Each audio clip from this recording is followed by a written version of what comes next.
also are being joined by Ravi Lothmala, activist who's joining us from Dallas. Mr. Lothmala, thank you for joining us. A very good morning to you. Very firstly, again, I would start with the question that your stance on this India-US trade deal and how this marks a new milestone in the strategic partnership that already exists between these two countries historically.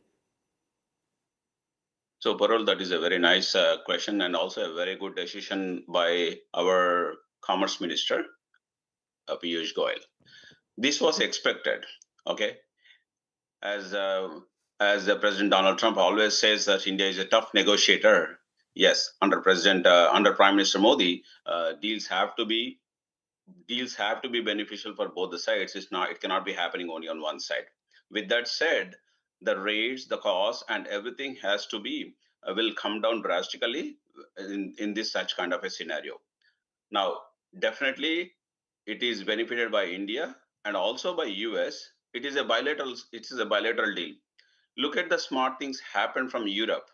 So by the time we had our Republic Day, European Trade Union entered into a very big magnanimous deal with India. So looking into all these things, US visualized and realized that, and prior to that, since several months, US economists, US professors, and everybody was telling that you cannot dictate India. You have to work with India. You have to work closely with India. You cannot dictate terms. They are not in a position to dictate terms. So our PM Modi and along with his team, they are not here to listen to somebody's terms and conditions. What is good for the country? What is beneficial for both the sides? That is what our trade minister is always saying, that it should be beneficial, it should be useful for every people, and the citizens have to benefit out of it. So it's a very good, wonderful deal. Very good, wonderful deal. That seems to be the consensus at this point of time from all Yep. three gentlemen. The next question I have to you, and I'll come to each of you for this very response. We're standing at a time when both India and America have respectively pushed buy Indian and buy American, that concept within their respective economies. But at the same time, this particular trade deal, we also see that the push shall be extending towards, or rather exchange between the two countries. Like there shall be a push for buy American within India and buy Indian within America. That's the kind of exchange that we're seeing between the both countries. Standing at a juncture when India is already a developing economy and a fast developing economy, how crucial is this particular trade deal on that very aspect? Rohit, I'll take your response first. I think it's very crucial, Shreya. I think we've there's no denying the fact that the nations were going. I mean, both India and the US were not having the best of times in the last year, especially given the fact that there was a lot of interest in making sure that both nations aligned together in the last 25, 30 years or so. So, looking at where we are, we obviously are today happy about this deal. But there have been a lot of issues in the last year. In fact, there was supposed to be a Quad summit, the leadership summit, where President Trump was expected to travel to India last year. And that also did not happen. There were 3 or 4 times where the Prime Minister Modi and President Trump should have actually met. And that also did not happen. So I think now with this, this monkey off our back, I think we could probably see some more improvement in terms of, other things, including a bilateral trade agreement, which is expected soon. There will be more opportunities for the leaders to meet. We saw EM Jaishankar was in town this week. There could be more, I think the kind of level of engagement that we had way back in 2024 and before that, I think that would be something that would be anticipated going forward as India and the US both, try to come to agreement in terms of trade. The other thing is, and I think it's very important for geopolitical reasons too. India has always been seen as a counterweight to China.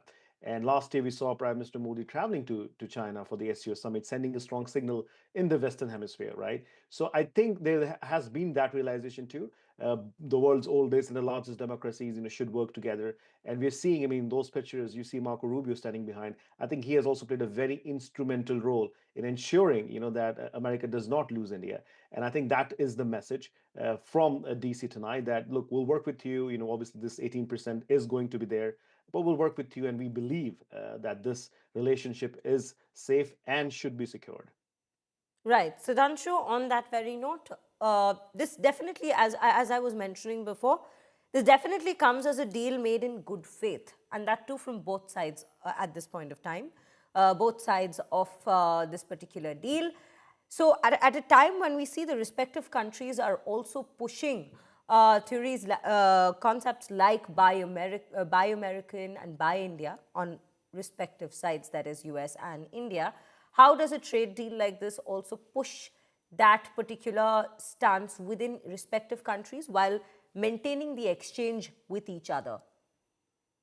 No, as Rohit rightfully put, I mean, look, Make in India and Made in America might seem as if they juxtapose one another, but I think they actually complement each other really well.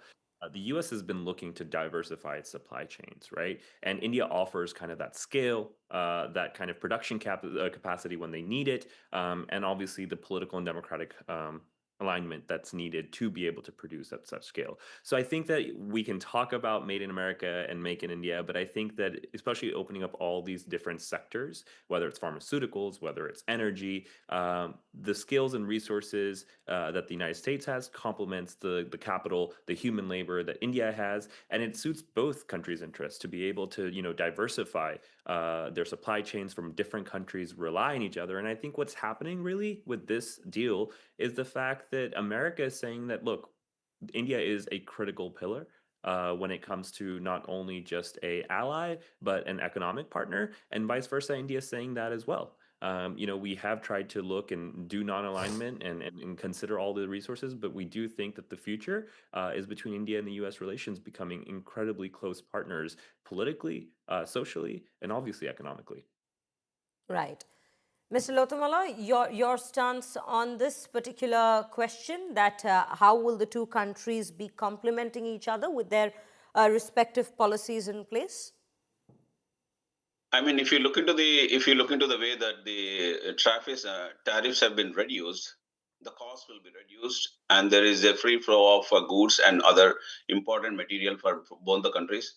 Where India needs, as I said, India needs definitely trade US in a big way. At the same point of time, US also needs India much bigger than what India is looking for in terms of semiconductors, chips, AI, for example, if you look into the way the AI summit is coming up, okay, all these things percolate down to say that yes, the negotiations are very good and the rates are going to come down, and then, as I said, the people are going to be benefited, free flow of technology, free flow of people, and there are a lot of improvements in terms of as I am into a lot of education, so a lot of educational improvements will be there. Universities will be coming in, flow of knowledge, and I think in this 2026 and beyond, these many such deals are going to be beneficial for, especially for both the countries. So if you look into it, when Trump initially said that he's going to raise the tariff, India did not even budge to any of the demands. It's like you cannot ask a country to talk onto their terms. Right? Nobody can dictate anybody today under Prime Minister Modi. Nobody is in a position to dictate or ask them to come onto the table. But to come onto the negotiating table, there should be a mutual benefit. Simple answer: it has to be mutual benefit. That's what everybody at any given point of time. Even the Commerce Minister Piyush Goyal also said it has to be bidirectional. It should be beneficial for both the people. So that really happened now. Right.